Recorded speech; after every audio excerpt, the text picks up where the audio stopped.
ഹരിയാന കോൺഗ്രസിനേറെ വേരോട്ടമുള്ള സംസ്ഥാനമാണ്. എന്നാൽ കഴിഞ്ഞ തവണ കോൺഗ്രസിനെ അടിതെറ്റുകയായിരുന്നു. JJP എന്ന പ്രാദേശിക പാർട്ടിയുടെ സഹായത്തോടെ BJP ഹരിയാന ഭരിക്കുകയാണ്.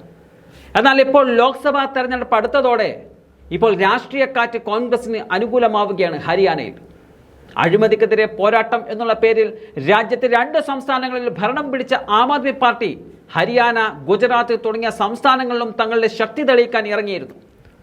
കോൺഗ്രസിൽ നിന്നാണ് പലരും ആം ആദ്മിയിലേക്ക് പോയത് എന്നത് ഒരു വസ്തുതയാണ്. എന്നാൽ ഇപ്പോഴത്തെ സാഹചര്യത്തിൽ അഴിമതിയിൽ മുങ്ങിക്കുളിച്ചിരിക്കുന്ന ആം ആദ്മിക്ക് കനത്ത തിരിച്ചടി കിട്ടിക്കൊണ്ടിരിക്കുകയാണ്. അതിൻ്റെ സൂചനയായിട്ടാണ് ഹരിയാനയിൽ ആം ആദ്മിയിൽ നിന്നും ഒരു വലിയ നേതൃനിര തന്നെ രാജിവെച്ച് കോൺഗ്രസിലേക്ക് കഴിഞ്ഞ ദിവസം ചേർന്നിരിക്കുന്നത്. ഹരിയാന കോൺഗ്രസിന്റെ ചുമതലയുള്ള ജനറൽ സെക്രട്ടറി ദീപക് ബാബരിയ, പ്രതിപക്ഷ നേതാവ് ഭൂപീന്ദർ സിംഗ് ഹൂഡ, സംസ്ഥാന കോൺഗ്രസ് അധ്യക്ഷൻ ഉദയ് ഭാൻ എന്നിവരുടെ സാന്നിധ്യത്തിൽ വടക്കൻ ഹരിയാനയിലെ പ്രമുഖ നേതാക്കളായ നിർമ്മൽ സിംഗും ചിത്ര സർവാരിയും കഴിഞ്ഞ ദിവസം കോൺഗ്രസ് പാർട്ടിയിൽ ചേർന്നതോടെ കോൺഗ്രസിന് വലിയ പ്രതീക്ഷയാണ് ഇപ്പോൾ നൽകുന്നത്. ഇവരെ കൂടാതെ നിരവധി പേരും ഇവരോടൊപ്പം കോൺഗ്രസിലേക്ക് ചേർന്നു കഴിഞ്ഞു.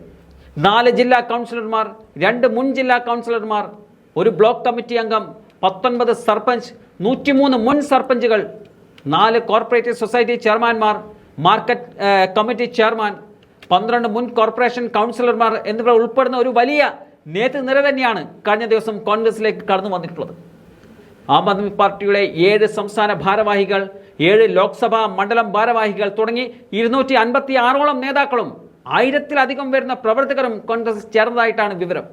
आम आदमी प्रवर्तक स्वीകരിക്കുന്ന ആ വീഡിയോ ദൃശ്യത്തിലേക്ക്.